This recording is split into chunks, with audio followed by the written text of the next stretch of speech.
giving away Cutco knives at one point or another. I don't think you can always do the same gift, so I think you have to change up your gift. But I think the Cutco knives is an easy product. It's really high quality. I think it just, I think engraving it makes it really fun. Yeah. So they're not doing it. Why, Adam? The reason they're not giving it out? The reason they're not all our clients. The reason it's more calls. Our team needs. They don't know you. They don't know about it. They're not hearing a testimony from somebody else that it works well. They don't believe in gifting in the first place. Like a lot of salespeople don't believe in gifting. Right. They don't believe in it. They don't want to invest in their clients. They don't understand the concept of raving fans and actually building something that continues to pay you, right? They don't understand lifetime value of a client. They're right. You gotta understand. You gotta spend money either in advertising or internet or gifting. Like I spend $3,500 a month in gifting. So I spend a lot of money in gifting. We do a lot of gifts. We do anniversary gifts. We do birthday gifts. We do all kind of gifting. And I think that's always been in my rotation. I'll do it, do a couple hundred of it, do something else, but you got to mix up your gifting. You can't do the same gift all the time, Right. Well, you're gifting to the same people as well, right? Because we did that with your VIP. A small group of new people and a big people of the same people. Oh, okay, yeah. About 80% of my gifting is the same people. About 20% would be new people. New people, right. People I could do a Cutco knife to, but the old people that have already done a Cutco knife, I wouldn't re-gift them. You know what I'm saying? Right. Totally makes sense. I have about 150 people that I regularly gift, and I have about 50 new people that I occasionally gift. Got it. Yeah, I mean, it's just believing in running a business based on being, relationships, not being transactional. So, I think transactional is more fun. Yeah, you're not wrong. Get a lead, close it, get a lead, close it, get a lead, close it. I mean, you don't have to worry about hurt feelings or holding hands. You just kind of make it happen, right? Exactly. So I think that relationship selling is cheaper and it's better in the long run, but it's not easier because it's harder to build a relationship than to show a value and close a transaction. You know what I'm saying? Right. Yeah. Well, you have to be committed to creating an amazing client experience and actually following up and following. It's hard. Like you said, it's harder. It is a harder way to do it, but it's relationship-based selling. You have to find something you like in that person. Like if it's relationship-based selling, Adam, and you don't admire them or you don't like their draw or their gumption or their grit, then it's hard to do business with people that you don't like. Right. Well, you have to be a fraud and they can feel that intention that you're just, they can feel that. I feel, people aren't stupid. So I think the secret to doing relationship business is finding people you like or you connect with or you have a common, like for me, it's always about, do you want to make more money? That's always my connection with people. I just like that idea of making more money. So I want to have conversations with people that want to make more money. I like you guys because you want to make more money. You like me because I want to make more money. So for me, that's an easy place to connect. Yeah. So that's what I use for is like, I want to make more money. Here's what I want to do to make more money. Can you help me? How can I help you make more money? So I like that connection. Right. But for a lot of people, it's, there can be a lot of different things you connect them. What are we doing today? Good question. So we're going to be doing essentially just a power talk interview with you, Rick, where we ask you some questions. I'm going to be doing a quick introduction. We're going to record it. Then we're going to send it to Ashley so she can massage it, make it nice, and you guys can use it for however you want. We'll probably use it to promote it to our 6,000 loan officer realtor clients as well. So that'll be good for you to. You want me to talk about gifting? You want me to talk about working past clients, taking better care of your current clients? What else would you like me to talk about? You're going to walk me down the path you want me to go? Bingo. Yeah, we're going to ask some questions just kind of about your story and just, how people can double their business, the philosophy behind raving fan clients, just things that are right in your wheelhouse that you can talk about in your sleep. Cool. Yeah, totally organic conversation. Just Ashley wants to look at it because I've had some problems with some of the things I've said in the last couple of years, okay? Why does everybody take everything so personal? I mean, I went to church there on Sunday, and the pastor said, you're going to get offended, get over it, and I want that to be my new motto. I'm going to offend you, but please get over it. You know what I'm saying? Absolutely. Like, hey, we're here for one reason, just like you said. The world is just very sensitive right now. It's a very volatile place we're in right now. Yeah, well, because people are rewarded for complaining in public. That's the problem, is they get a reward for it. You think anybody sues that doesn't get some money at them? Right. Good point. Really good point. If you guys were to sue Cutco, you would get some money. If any of my employees were to sue me at Summit Funding or the Core, they would get some money because it's always cheaper to settle than to fight. Like I had some lawsuits last year And I lost one and I won one. Same case, same lawyers, same witness.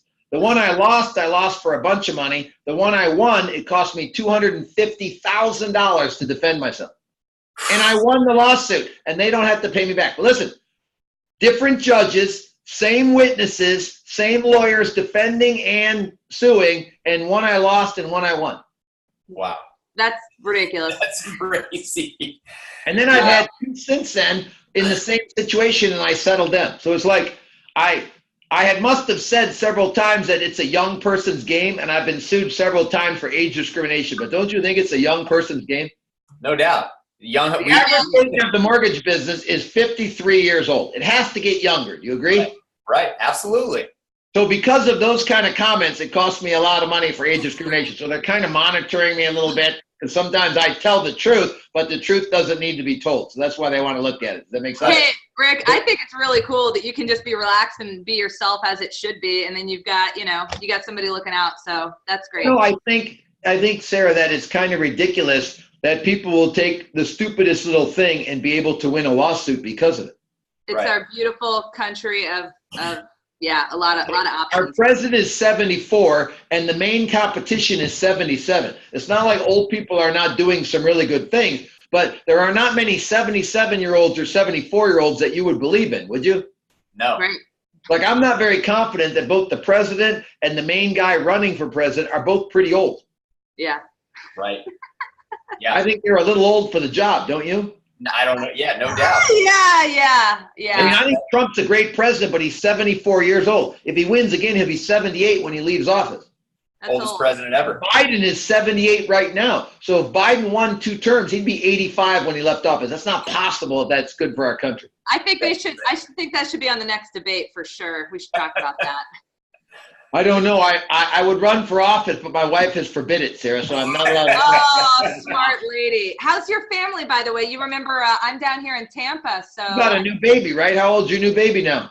She's a year. The time has flown by. It's probably been 15 months since I seen you then, because you were pregnant last time I saw you.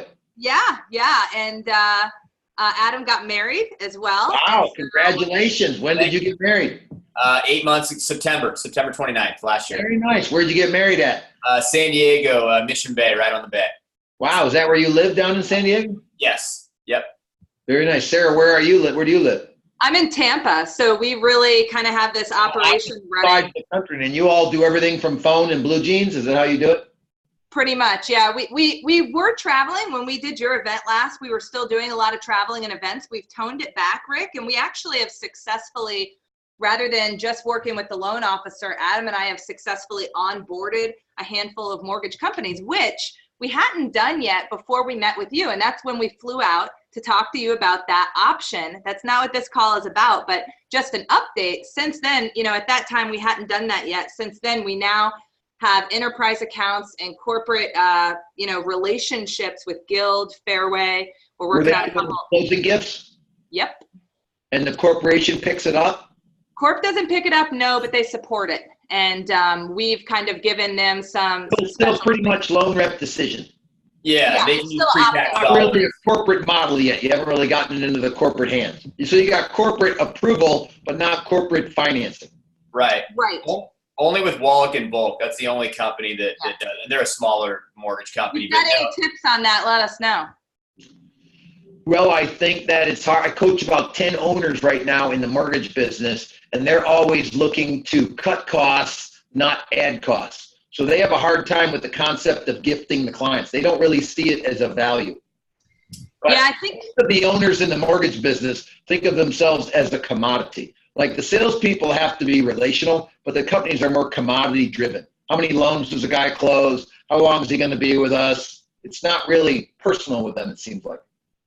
Yeah, and our clients are generally ones that are already spending the money on the gifting. So we like it when we're not introducing a new cost. When it's like, hey, you're already doing this. What are you doing? Let's see if we can improve that situation. Much like you with you already do the VIP monthly gift. Well, I like a closing cost around $50, and you guys run about $100 for a decent closing gift. So it's a little on the expensive side for closing gifts. It is. Yeah. It is. We're not quite at 100. We're a bit lower with some. I try to make it 4 gifts for $100 total. Like I like movie tickets. I like a change of address stamp. I like something at closing. We do like 3 months at a time. We do one gift, and then we rotate the gift. We'll do like basket of Home Depot supplies, basket of cleaning supplies, personalized cutting boards. We'll do knives. We do all kinds of different stuff to mix it up because it's gotta be fresh. You can't just be the same thing or it has no value. Yeah. Well, don't talk about that on the call. We're gonna edit that out, Rick. I will talk about how much I like Cutco knives. That's perfect. Get started? Yeah, I was going to say, because we can kind of move around here and have a real natural discussion, but so we kind of have a start point and it's not an editing nightmare for your team. I think Adam's just going to throw out like a really awesome introduction because obviously we both do follow you, but he's pumped about that and we'll just jump right into it. Sound good? No problem. We'll just let it free form, see how it goes. All right. Okay. We good? All right. Hello, everyone, and welcome to our Power Talk interview this week with my partner, Sarah and I, founders of Sharp Retention. Again, our goal with these videos is to add value to you all, our community of clients and friends. So thank you for being with us today. And on this call, we have none other than the legendary, one of my favorite humans of all time, Rick Ruby. Rick's been in the mortgage business for 35 years now. He owns 3 mortgage branches and has 34 loan officers. In 2018, Rick closed 165 loans per month, and 95% of them were purchase business. Rick originated personally from 1984 to 2009. He owns and runs The Core, training 485 top-producing real estate agents and mortgage lenders with his 44 coaches. Rick teaches them how to do more loans, make more money, save more money, and give more money to charity. The Core has been open now for 18 years. Rick also coaches several of the large mortgage banks in the country right now. Rick's a family man, physically fit, he's organized, he cares about his people and his community, he's a giver, and he's on a mission to be great and help people along the way. On a personal note, what I like most about Rick is that he's not fancy. He coaches to what actually works from a tactical perspective because he actually knows how to do loans. What a concept, right? Lots of people out there right now getting coaching from people who've never closed a loan, never sold a house, never sold anything for that matter, and don't know how to run a business, whereas Rick is the absolute real deal. So Rick, it's an honor to have you on today, sir, and thank you for being with us.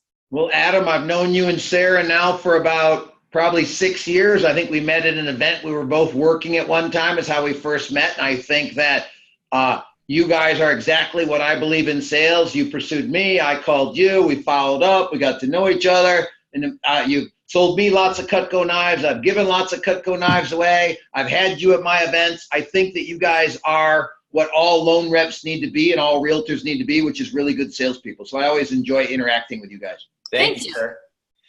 So guys, on today's call, we want to talk to Rick. Initial topic here is going to be about past clients.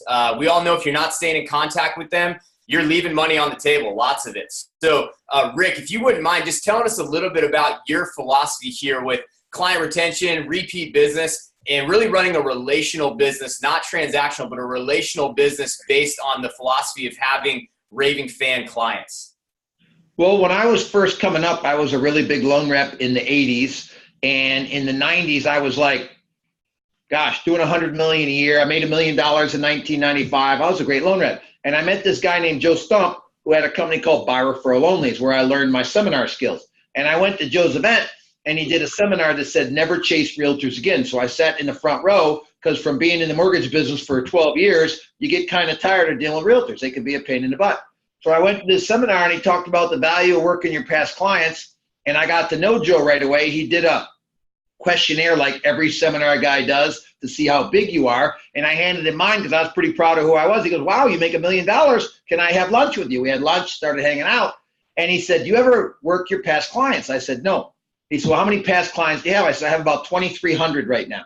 So he says, well, why don't we do this? Why don't we mail a first-class letter to the 2,300 people and see what happens? I said, okay. So he helped me write a letter. We sent a letter about, I'm sorry, I haven't stayed in contact. You're important to me, which they probably weren't at the time. I mean, honestly, I was just interested in more loans and making more money like everybody else was.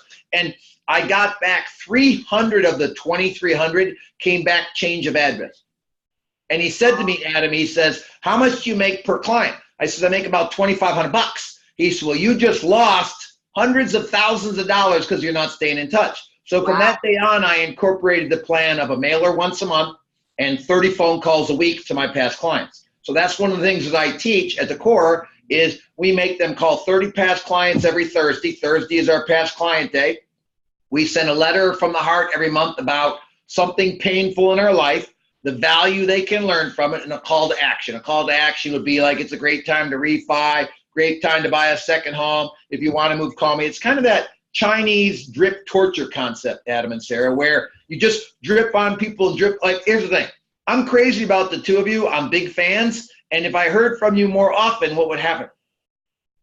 More business. I would do more with you. No, I'm not a big internet person. You know, I don't really like the internet. I still have a flip phone. But, I mean, my team does. And people that send me videos and send me emails, I stay in point of mind. So it's kind of like if I'm sending you a mailer and I'm sending you a video and I'm calling you every 3 months, I'm probably going to get you back as a client. You agree with that?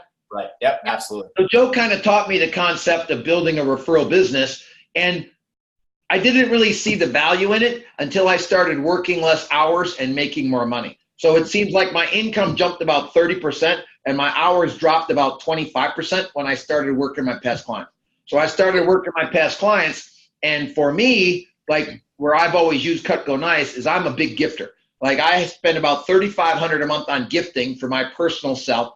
My loan reps, I give them all a budget of around $1,000 a month that they need to spend on their clients. If they close about 6 or 8 loans a month, they need to spend $1,000 between birthday presents for their realtors, closing gifts, approval gifts.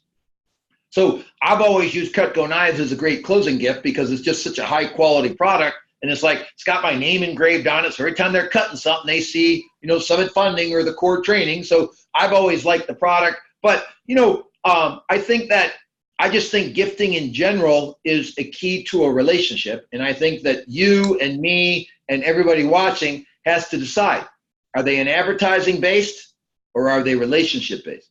Right. I decided after Joe proved it to me, Sarah, that relationships make more money and they cost less to acquire. Like, you ever watch Shark Tank, Sarah? Yeah. And you know how they always say the cost to acquire a client? Yep. What are they talking about? Typically advertising. Bought advertising on the internet is what they're talking about, Sarah. Does that make sense? Right. Yeah. If you're doing relationship-based marketing, you really have a zero cost to acquire. So, but every time I watch Shark Tank, it seems like Mr. Wonderful always says, how much is your cost to acquire a client? And I didn't know what that meant till I pursued that. And what it means is you can buy internet leads on the internet.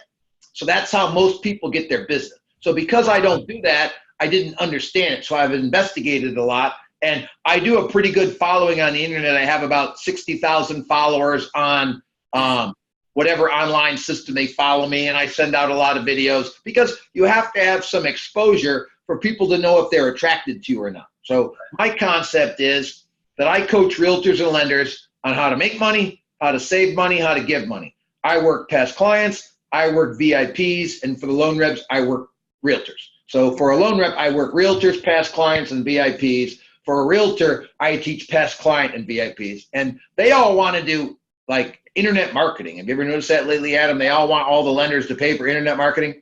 Right. Yep. I will pay for any of my realtors to mail to their past clients. Because I know if they mail to their past clients, they'll get what kind of leads, Sarah? Warm or cold? They're going to be warm. And what do you get off the internet? Very Cold. cold. You know what the closing percentage is, Sarah, for somebody that doesn't know you? Pretty low. Under 10%. Now, somebody that's generated from a webinar or an internet lead has about a 4% closing percentage. Now, a warm lead, Adam, like if I send somebody to you about buying Cut Go Nice, what do you think the closing percentage is? Very high. Close to 50. So you're either going to close under 10 and spend money, or you're going to close up to 50% and spend no money. So when I learned this years ago, and I learned this 27 years ago from Joe Stump, who I don't even think is in the business anymore, but it's just that concept is timeless. Mm-hmm. To work your past clients, to take care of people. You know, it's funny, Adam, I go to a lot of restaurants and I use a lot of service providers. I'm rarely wowed. Are you? No.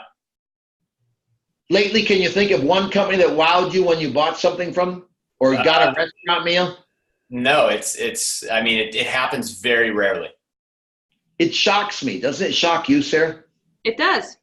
Like I just put a pond in my backyard and my landscaper said he wanted to do it. No drawing, no bid. He starts it, and it looks completely crooked. So I'm like, whoa, stop right here. And I went and hired another guy to do it. But it's like very rarely do people wow you. Right. I want to wow everybody, Adam. Right. Every mortgage client at Summit Funding, I want to wow. Every coaching student at the core, I want to wow. I just want to, I'm reading a book right now called The Go-Giver. You ever heard of that book? I have. Yeah. And it's a book about this guy named Joe who meets this guy named Pintar who's really rich and knows a lot about business. And they go around, they greet a bunch of business people. Well, the first lesson in the book is if you're going to go to get a burger, give them a bigger burger than they expect. Mm-hmm. And give them a better burger than they expect. Give more than you expect. And I got to tell you, since I've been dealing with the two of you, you always give more than I expect. You always do a great job when you work my events. You always follow up really well. But it's so rare anymore that people do a good job, Adam. It kind of hurts. I don't know. I don't want to say it makes me sad is how it actually makes me. That people are not conscientious about the way they appreciate their clients. It's like they're not grateful anymore. Do you notice that? Yeah, absolutely.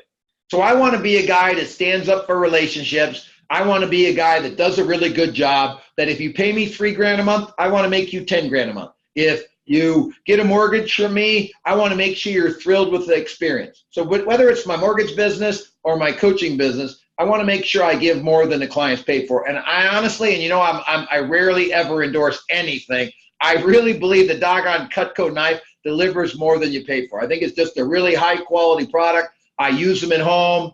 I'm just been a big fan of your product. And the two of you, I think you guys, like, I probably could get Cutco knives from somebody else and I wouldn't enjoy it as much. Why, Adam? Because they're not wowing you. They're not going above and beyond. And they're not committed to me. They don't know about my business. They don't know about my life. They really don't show any interest in me. And I think one of the keys that if you're ever going to follow me at the core, if anybody's going to follow me, is you have to do a good job if you're going to be with me. You have to blow the client away. So in the mortgage business, you got to close on time and you got to make it fun. In the coaching business, your measurable tax return. If your tax return does not go up, you have the wrong coach.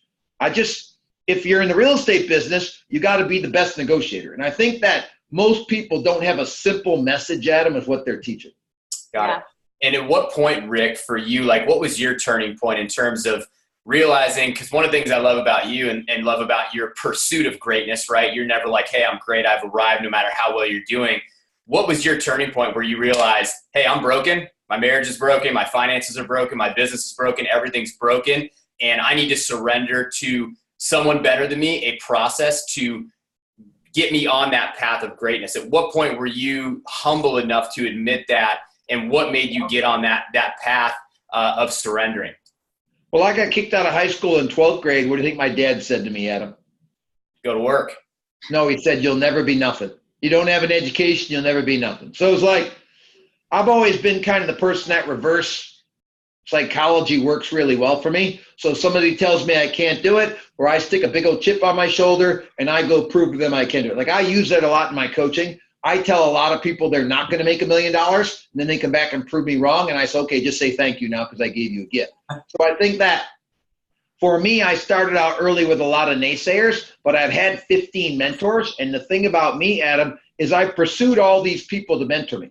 Like not once, Adam, did somebody say, hey, kid, come over here. I'm going to mentor you. I pestered the guy. I followed the guy. Like the guy that's been mentoring me for the last 10 years right now, he loves golf. So I literally took golf lessons, and I take him all over the country to golf with him because he likes golf. Does that make sense? Yep. So I believe you pursue mentors, or if you're not pursuing a mentor, you think you know it all. So if you're not out there pursuing mentors, coach, bosses, people you can learn from, if you're not pestering people, you basically are telling people that you know it all. And most people, Adam, think they know it all, correct? Yep, absolutely. They make a little money and they think what? They got it figured out. Oh, it's special. So listen, I made 14 grand my first year in the mortgage business. I made 100 my third year. I made 250 my fifth year, and I made $1 million my 11th year. And I've never had a year where I didn't make money. And I'm telling you right now, I'm down 12% year to date. Why? You're not engaged in your business as you need to be. I have rested. I have got a little complacent, and I look in the mirror, Adam, I say, hey, old man, it's okay to coast. you got a lot of money, you got a big bank account, you own anything free and clear, coast. And then this older man looks back in the mirror and says, get off your butt and go to work. So I think you are in the pursuit of greatness, or once you think you've arrived, you go backwards. So I went down a little bit. Obviously, I must have thought too highly of myself. I'm working really hard right now, building my sales force, working at my events to take better care of my clients. And I still have 6 months to salvage the year, don't I? Yeah, absolutely. Yeah. So I'm going to have more clients and convert more of my leads to finish the year strong. But I won't give up till about December 31st. So I think that I started off broken. I'm currently broken. Plus, if you're married and you love God, God and your wife will always tell you you are broken. You understand that? They will remind you what you're doing wrong. A good wife, I know you just got married, Adam. You tell her she's a good wife. She tells you what you're doing wrong. Does that make sense? Absolutely. Yep. All men I'll make complain sure. about their naggy wives, Sarah, but you can't live without a naggy wife. Iron sharpens iron. So if you're in a good relationship, you got to sharpen each other. So I probably have always felt like I always feel like what I make is like ridiculous and it's like unbelievable and I'm so blessed and I'm so lucky. And I hear pro athletes, Adam, that are in the league for 20 years and they talk the same way. And then you hear the young athletes and they act like they've arrived already. They don't last a long time. So I've been in the mortgage business 35 years, coaching business 25 years, always made more money every year. This is the first time I'm a little down, but I still have time to save it. I pay attention to my numbers really closely, Adam. I do a lot of data analytics. Yeah, absolutely. Yeah, and that's one thing we've really focused on is that truly data drives your business, right? You can be as fired up as you want to be, but if you're not looking at your numbers, how can you grow something that you don't measure, that you don't look at? You have to give focus and attention to your money, to your numbers, spend time with your P&L. And let's talk about that, because one of my favorite things that you talk about, Rick, is the 1099 disease, right? Because everybody with, our company, Cutco, as far as the umbrella company goes, all 1099s, realtors, 1099s. And to me, and I agree with you on your philosophy, that's the reason these people aren't doing their jobs. They have too much freedom. So tell us a little bit about your philosophy behind the theme days. I think what I like about that is it keeps people on track to actually do their job, because at the end of the day, if somebody's not making what they want to make, if they really look at their year, they really just didn't do their job. And it's shocking, like, why wouldn't they do their job, right? And so tell us about the theme days and keeping people on track, especially the 1099s who have really too much freedom, where if they worked at a company, they get fired for that kind of not doing their job behavior. Early on in the mortgage business, we were all on 1099s and we all had IRS problems. So it's impossible to be on a 1099 that one time or another you're not going to have IRS problem, because to get all that money and you have to give the IRS 37% of it is very weird concept, where if you're an employee and it comes right out of your check. So one of the problems is the money is harder to manage on a 1099. You have to have extreme discipline to be on a 1099. But the second thing is the mindset. Like when you're on a 1099, you're legally called an independent contractor. That means you have no boss and you're self-employed. Well, I'm going to tell you this. I am not an entrepreneur, and I don't like entrepreneurs. Because an entrepreneur, Adam, would rather be broke and do it his way than be part of something and be great. Like I own part of Summit Funding, but I work for Todd at Summit Funding. I own the core. I work at Summit Funding. I have to make him happy. I have to deliver him good profits. But I think that independent contractor mentality promotes doing it your way instead of doing it a way. I'm a guy.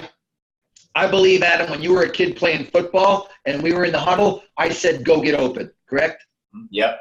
I believe in the college and the pros, there's an exact play to follow, correct? Right. Like I may say run it down and out, and you take 5 steps, plant your left foot, go 90 degrees, take 3 steps, and the ball's there. So I think recreationally, you do business. I think if you're going to be a professional, you follow an exact set of plays. So I consider myself the number one coach in the mortgage business. I'm probably in the conversation for top 3 in the real estate business, because Tom Ferry does a really good job. Brian Buffini does a really good job. They're way bigger than me. I only coach about 140 realtors, but my realtors are all pushing the $500 and $1 million net income range. Like my specialty is I take clients making $300 and I teach them how to make $1 million. Like I take guys where the two of you are and I blow you up between running a better business, running a better P&L, analyzing the data, building a good team. Because if you don't have a good team, it's hard to really there's only so many hours in the day that you can sell. Right. So I think that for me, I have an exact playbook that I follow, and I'll run through the lender playbook that I believe in. So if you have less than 10 closings, you go to 4 open houses every Sunday. Why, Sarah? If you have less than 10 to get more clients. You meet more realtors. The only way to meet realtors in the modern way is an open house. Can't go into real estate offices and cold call. You go to an open house, realtors standing there. You could go to 4 open houses every Sunday in an hour, and you all could meet 4 new realtors an hour every Sunday. So we go to open houses on Sunday if we have less than 10 deals. Monday we call 40 realtors. Tuesday we call the listing agents and the selling agents and status our deals. Wednesday we call our pre-apps. Thursday we call 30 past clients. And Friday we call our VIPs. So having a theme behind it, Adam, gives you more structure to it. Absolutely. That's I'm also really big on time blocking. So like from 10 to 12 every day, I make all my clients bang phone calls for 2 hours every day. So if you all bang phone calls 2 hours a day, 5 days a week, what would happen to you? You're going to get more business. Guaranteed. You call more people, you get more business. I don't care if you're the worst salesperson in the world. I don't care if you don't know your product. Contact solves all problems. Well, and it takes so much out of it too when it's not like, gosh, what should I be doing right now? I think a lot of people when they're building, whether or not they're at a high level or a low level, sometimes they get caught up in like, wait, what is the most important thing? And they're kind of scrambling. But when you have that theme day, it takes away from it. It's like, no, this is what you do today because today's Tuesday. And Sarah, your income is all based on your ability to manage your own fear. You do understand that, right? Yeah, absolutely. So whatever you guys make, there's fear stopping you from getting to the next level. And as you get over 300 or 500, does money become more emotional or less emotional, Adam? Less. If you get, less, I would say. Over 200, over 500, money is tactical. How many leads? How many conversions? How many knives did I ship? How many people are selling knives? How many people did they talk to? So as you get bigger, it becomes tactical. But when you're under 300 or 400, people are like, do I deserve it? Am I good enough? Will it really happen? Can I trust the process? So I tend to focus on the people over 300 because they're a little more tactical and they're willing to just follow a plan easier than do I deserve it or do I believe in myself? Right. That's really interesting that flow happens, and it does, Adam. I mean, that's we're at that level where it's more tactical. How many clients do we have selling knives? How do we get them to sell more knives? How do we get in front of more people? So you're tactical. But up to a certain point, Sarah, you were emotional about the money. Do I deserve it? Am I good enough? It's like stupid things. Well, getting from zero, like we were talking about before the call, getting from 0 to 100,000 a year is way harder than getting from 150 to 400,000 because you've gotten through the fear, you've gotten through, am I worth it? You've gotten through the rejection, you've gotten through all that, and then getting from even 400 to 800 easier than getting from 0 to 100. That's so hard because you have to go through that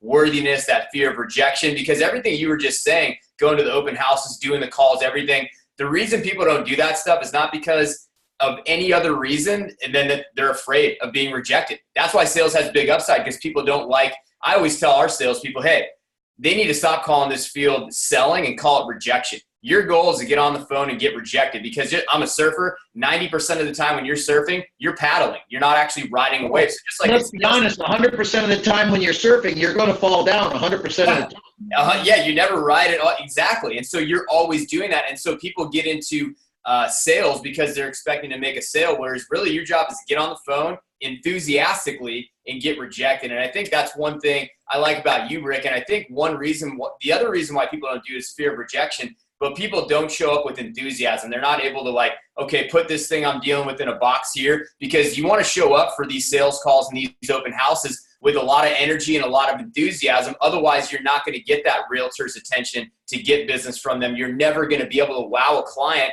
if you're just sitting in the land of no energy, right? Well, Adam, I've counseled a lot of people through the years, men, women, and they're always like, he's not present when he's talking to me, or she's not focused on me. And it's like when you're talking to a client, you got to be present on that client's needs, and you got to be excited about serving that client. And I'll tell you, passion goes a long way. Enthusiasm and passion, that is way more valuable than product knowledge or expertise. But I'll tell you, Adam, I coach in 3 levels. I have a level 1 for $400 a month with no requirements. I have a level 2 for $1,250 a month. You got to make $200. And I got a level 3 for $3,000 a month. You got to make $300. Which clients do I have the most retention on? The top ones. I average 92% retention over the last 3 years of my clients that come with me, hire me for 2 years, go from 300 to 600. 92% of all my clients double their income in 2 years. 90%. That's now, phenomenal. at the middle level, I retain 70% of my clients. And at the entry level, my level 1 that anybody can get in, I retain 55% of my clients. Why do you think that is, Sarah? You help them make more money. You help them grow. You help them live a better life. I mean, why do you think the broker ones, the littler ones, don't stay and don't do the work? I don't know. Why? What me, you, and Adam were talking about. They're scared of success, or they're scared of getting rejected. Being held back. An emotional block. They'd rather work on a file for 8 hours, make a list 50 times before they'd call a list. And it's like, I probably have more fear than everybody else, so that's why I jump into my fear. Does that make sense? Like, I'm so afraid of being broke that I'd rather be rejected than be broke. So I have a huge fear of failure or not doing well financially, and I think that's propelled me. But I think your fear, you only have 2 choices, Sarah. What happens when fear confronts you? I mean, you fight or flight, right? You handle it and you jump into it, or you run away. Right. And what do the little people do, Sarah? You run away. They run away, and you guys are learning to jump into the fear, and I am drawn to the fear. Like conflict and fear, I run towards it. I know that the growth comes from my failing, the growth comes from my rejection, the growth comes from me facing my fears. Yep. It does, and that's an exciting, like, and really positive way to approach a lot of things in life. I mean, because a lot of people are afraid of it, right? It's just another human on the other end of the phone, or what's going to happen. And it's interesting though, the dynamic of talking all that. And I was going to ask you about just really the wowing because of the qualifications of your clients and the coaching, and to be able, I mean, talk about client retention, Rick. You know, you're bringing the value, and it's just a win-win all the way around. It's pretty awesome. Well, I think that I just have had 15 mentors and coaches. So I do this more out of an obligation in life than I do it out of making money. Now, it ended up making me a lot of money, and I make millions of dollars as a coach. But I mean, it's just, I did it because people did it for me, Sarah. And I felt like I was like, do you remember the movie Pay It Forward? Mm-hmm. So I kind of felt coaching was like I was that kid and somebody did something great for me, so I wanted to do something great for somebody else. So I think that I've had many people that I've helped through the years in the last 25 years in the coaching business, and I love the mortgage business because it's made me a lot of money, but you don't get to be with that client for a long period of time. Where when I'm coaching somebody for a year or 3 years or 5 years, you get to know them and you get to build that relationship. So one of the problems with the mortgage business is you only have 30 days to build a relationship. And then after that, you only have like every quarter you can touch them and get to know them. So it's rewarding, but it's not as rewarding as the coaching business. But when you take somebody and they pay off $100,000 in credit card debt, or they come out of a foreclosure and they get rich and they accumulate wealth, it's very, very rewarding. Like you guys do really well. So when you can have a nice house and you pay your bills and your future looks good, it's very exciting. Yeah. So for me, I focus on 3 things. How many leads are you getting and what are you converting? That's step number 1. I think it's the most important thing in every business. Number 2, do you deliver a great experience? And number 3, are you managing the money properly? You know, I teach 3 secrets in life that are not really secrets, but they are to most people. So Adam, you just got married, correct? Yes, sir. What's the law of marriage? Put your wife first. Wrong. No. The simplest thing, that's the most obvious law. What is it? Be committed. Be faithful. Thank you. Be faithful. The law of marriage. Listen, can you work out everything else, Adam? Absolutely. You can't really work that one out. You understand? You can't really fix that one with flowers, okay? Right. So there's a law of money that's obvious. And I'm going to give you all my law of money that I have followed for 32 years. I'm one of the richest men I know. I've got more money in the stock market and in real estate than anybody I know that owns a mortgage company, than anybody, because of one law. You save 20% every month and you never touch it. You save 20% every month and you never, ever touch it. Now, you've been working for how long, Adam? 16 years, going on 16 So years. if we just saved 20% of your check, how much money would you have in the bank right now if you'd have honored that law? I probably More have money than you have, or the same money you have? same money that I have. So you have honored that law. You better believe it. Yep. Now, you know how many people save money a year? Nobody. Maybe 1%. So listen, I had a rich guy show me a bank statement with $6 million in it, and I said, how do I get that? He said, you save 20% for 20 years, and you invest it in the stock market, and you try to get a 7% return, because then the money will double every 10 years, and that's how you accumulate wealth. And because of that, I'm doggone loaded. And it's not because I'm a great investor or I've made more money than everybody else. I've just never, ever, even in '08 when the market crashed, what did I keep doing, Adam? You kept doing it. Same thing. Even the 20% and stick in the stock market. So when the market was 13 and it went down to 6 and I bought it all down to 6 and all the way back up to 26, it's quadrupled, hasn't it? Yep. So law of marriage is be faithful. Law of money is save 20%, never touch it. And the law of business, let me tell you the simplest law of business. Sell or bring in more than you close. So in the mortgage business, last month I had 197 closings for my 30 guys, and I brought in 230 loans. So I honored the law. If you were to deliver 1,000 Cutco knives, you would have to bring in orders for 1,100 Cutco knives. Now, if I sold ice cream and I sold 10 gallons ice cream, I would have to make or bring in 11 gallons of ice cream. Does that make sense? The law of business. Yep. So the law of business is to outsell what you deliver. The law of money is to save 20% and never touch it. And the law of marriage is to be faithful. Now, all three laws are pretty obvious, aren't they? Yep. Nobody honors all three laws all the time, including me and both of you. You understand that? But we got to work on honoring them a lot. And the one we need to honor all the time, especially because you're a newlywed, Adam. Right. Absolutely. So I love those. I mean, Rick, that's, you know, at the end of the day, it's just hard to figure out why some people do and why some people don't. And I think one of the big things is people get fancy, right? Like you were just saying, I love that you just said, Rick, a lot of people would say, Rick Ruby's a great entrepreneur. And you could make that argument, right? But you admit to the fact that, hey, you are a salesperson and a business owner. And you didn't invent having a mortgage company. You didn't invent writing loans. You didn't just an entrepreneur. You didn't invent Tesla, right? You are a salesperson and a business owner. And I think the word entrepreneur is getting thrown around a lot right now.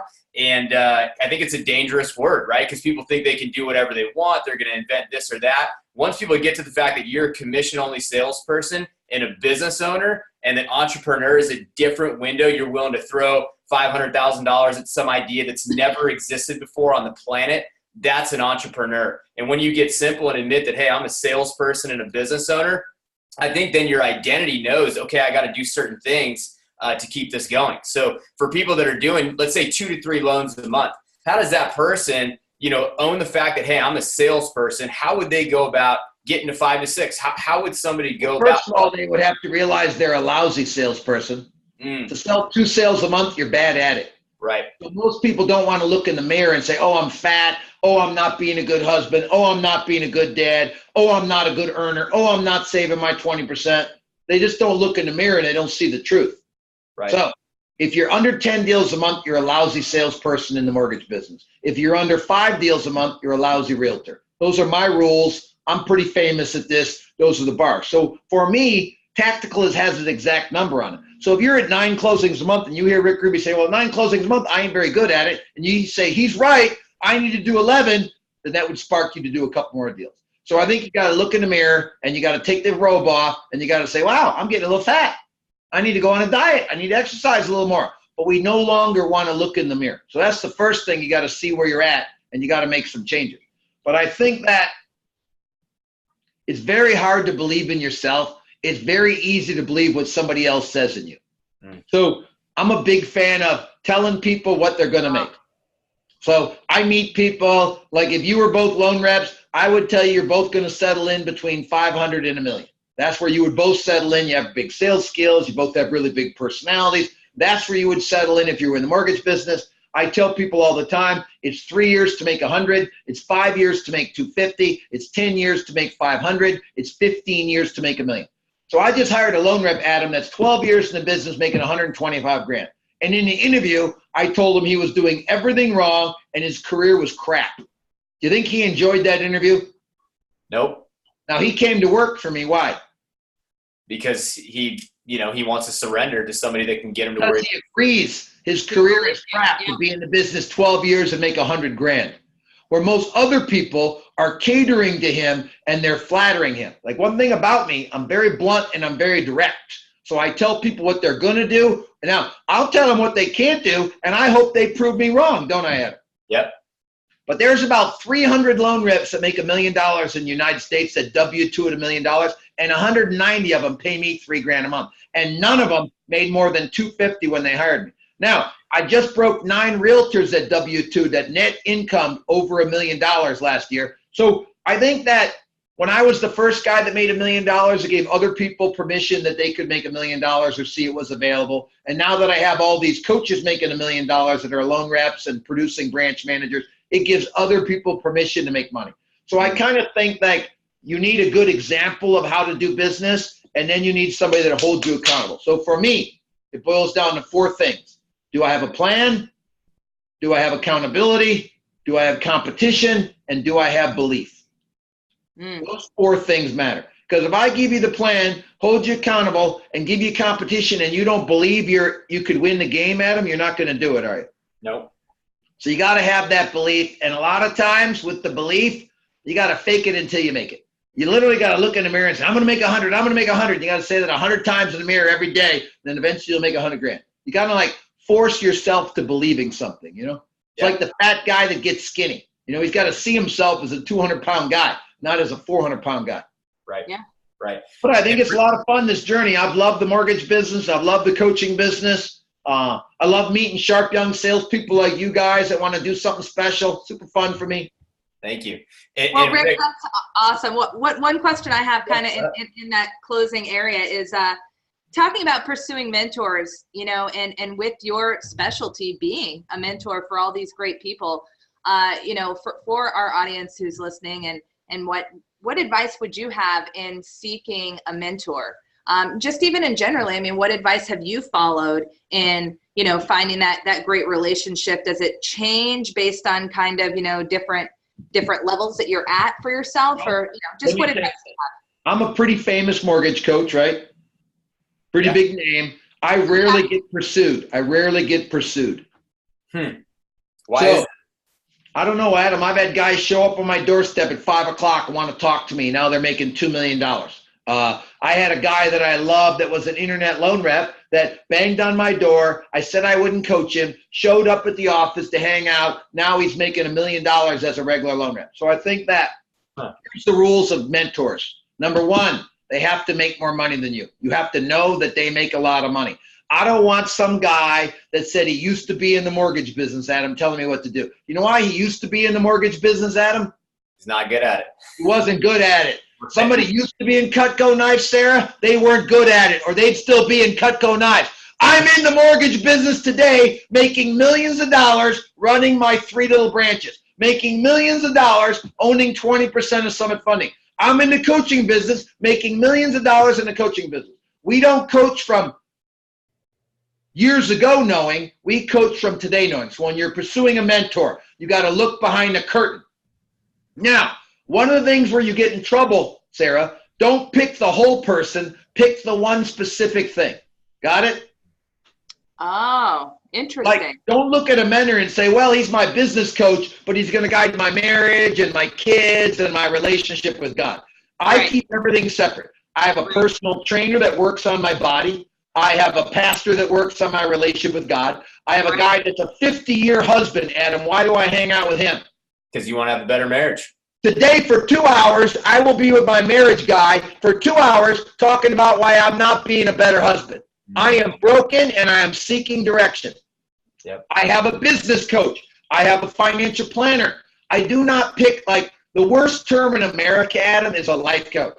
Right. That's the worst term in America. So listen, if you're not happy, go get a therapist, okay? If that can't fix it, go get medication from a psychiatrist. If you're fat, hire a personal trainer. If your marriage is not great, you go to marriage clinics, hire a marriage counselor. If your business is not making enough money, you hire an exact business coach to make you more money. That's all I'm interested in. People's income, their bank account, and the amount of money they give away. I will talk about anything they want to talk about, but this is what they pay me for. And I always bring the conversation about their money. Why, Sarah? I mean, it's all related. Well, Sarah, it's measurable. We can look like Yeah. too many people are in a coaching program and they don't measure their tax return from the beginning to now. Like if you're with me and I'm your coach and you, Mary, Sarah, I'm going to get your tax return and your bank balance now. And every 6 months, we're going to review, Sarah, your bank balance and your income. Yeah, you can't hide behind any of that. Right. Those are the results, And period. just so you know, I don't know any other coach, Sarah, that measures income like I do. Yeah. I literally just took on 35 new clients from our May event. And of the 35 clients, we saw their tax returns, we saw their financials. A lot of them have debt. We've done a full deep dive. So we know where we're at. And now we will measure every 6 months from there, Adam. Does that make sense? Wow. Wow. If your coach is not measuring your results and he can't show you a giant tax return bigger than yours, you can't hire that person. So Right. I think a qualified coach, Sarah, is the big thing. And I think you got to pursue them. Yep. Sarah, Yeah. every book I read, every book I like, what do you think I do when I like a book? You implement, right? No, I call the author and pursue him. Wow. Every time, Adam. Why? And you know what all authors tell me? Nobody ever pursues me. Nobody ever calls me. So listen, I've put out 4 books that are all pretty good, and I've sold lots of books, and rarely do people call me to want to talk about the book. Rarely, Adam, do people pursue me, and I'm a pretty famous coach, and they don't pursue me. Now, I will tell you who did pursue me. There's a young man in the mortgage business who's the #1 mortgage man in the nation last year in one of my lower level programs, pursued me, asked if he could come out and visit me. What did I say? Yeah, absolutely. Of course, he came out. We spent 3 hours, talked about his business. But he has a great business. But he works a ton of hours, and he's sacrificing his life to be the #1 guy and to build that great big business. But listen, I got 25 guys in my program that make more than him, and they don't do near the volume. Why, Adam? 25 guys make more than him and don't do near the volume. He's not on top of his financials. Exactly. Yeah. So he's on top of his lead generation, his lead conversion, isn't he? Yeah, but not his P&L. Working on doing a good experience, but he's missing number 3. He's not doing proper money management. He's not running his P&L properly. He's more addicted to the volume than he is to the W-2. One thing about me, there are companies out there that are like me and them don't get along at all. And they are addicted to their guys winning plaques for volume. Got it? Right. I could care less about a plaque. I care about the tax return, and I care about the surveys for my clients. 2 things I care about. My tax return and my surveys for my clients. And I think that a lot of companies promote the plaque and they don't promote the income. So I try to make sure it's about the income. But I think, Sarah, having mentors is the most important thing in growth. Yeah, absolutely. And I think people take it for granted. They're afraid to hire a coach. They're afraid to hire a personal trainer. When you spend money and you have skin in the game, you're going to be way more committed than if you read the information in the book. And for me, coaching is not about the information. Coaching is about the accountability and the competition. Yeah. And what's interesting too, Rick, like you were saying, is that a lot of great people just aren't pursued. You just assume, even when we pursued you, we knew, we're like, there's no way we're going to get Rick Ruby on the phone. There's no way he's going to let us fly to North Carolina and go meet with him in his office. We couldn't pay for a meeting with this guy. Why would I not want 2 young, excited people to ask me questions? Who would not want that? Right. But I'm just telling you, Adam, you guys are both pretty successful in Cutco. How many entry-level Cutco people pursue you? True. None. True. Like, Sarah, you've been in Cutco a long time, and you got to be ranking in the top, right? Yeah. Absolutely. And how many Cutco salespeople are there? 60,000. And Adam, honestly, how many should be calling you? All of them. Great. There's 500,000 loan reps. How many should be tracking me down and saying, Rick, I need you to help me get rich? I'm like, the guy, if you want to get rich, you hire me in the mortgage business. And they're not pursuing me. Why? They're afraid, honestly. They're afraid, yeah. They're afraid, which means they really don't want it. Every Cutco person, would you help them, Adam, if they called you? Absolutely. Absolutely. We would all help the people under us, but they don't ask, correct? Right. Yeah. Right. It's a compliment. Like, we love, you want to help somebody that's young and hungry. It's a compliment. How can I not want to help you guys? In all of us, and people just don't. Excited, Adam, Right. because somebody, Anybody became successful on their own. I mean, you have to stand on the shoulders of giants, as they say. You gotta, find the master, follow the model. That whole. I mean, Sarah, how come people don't pursue coaches and mentors? They don't feel worthy, right? You think that's what it is, or you think they've arrived? Either option. They don't feel worthy, right? They're like, why in the world would I not have met with you and Sarah? You're both young, aggressive salespeople. You've liked seeing me on stage. You've enjoyed me. Why would I not want to spend time with you? Yeah. Yeah, that's a good point. It's a good thing for us to remember as well. And if we were in the mortgage business, Rick, we would definitely be coaching with you. I like it. So listen, I'll run into a lot of mortgage people. I got an event August 9th in Texas, my general mega event, my wide open mega event I'll be at. August 9th, we got our mega. We'll be doing a big event. We've got about 900 people registered right now. We're trying to get it to about 1,200. But that's the only time of year where I do a general, open to anybody sales seminar, learn how to generate mortgage leads, learn how to convert mortgage leads. I got a real estate division. We'll learn how to generate some leads to convert leads. But I think that it gives me a chance to be exposed to 1,000 people in the mortgage business once a year so they can see what I'm about. Because how can they decide if they want to be with me, Sarah, if they don't know what I stand for or they don't know who I am? Now, let's be clear. I am not mellow in any sense of the way. I am quite fired up in life about this. And it's like, you guys have done so well at Cutco. I would imagine that you tell everybody they should be in Cutco Knives, right? Mm-hmm. Yep. But imagine 60,000 Cutco Knife people. How many call you a month, Adam? 0. Sarah, I get very few lenders that pursue me. Very few. I literally got to drip on them, call them, talk them into going to seminars. You think they'd be at my door waiting for me? Well, hopefully anybody listening here definitely caught that message. And Rick, where would they go? Is it thecore.com? We have thecoretraining.com, and we have 800-660-6067. They can call. They get a free consultation from one of my guys, hear about our events, hear about our 3 coaching levels, find a level for them. But Sarah, I'm looking for the few, the proud, the ones that want to do something really special in this business. I'm not interested in the whiners and the complainers, the people aren't willing to work 50 or 60 hours a week.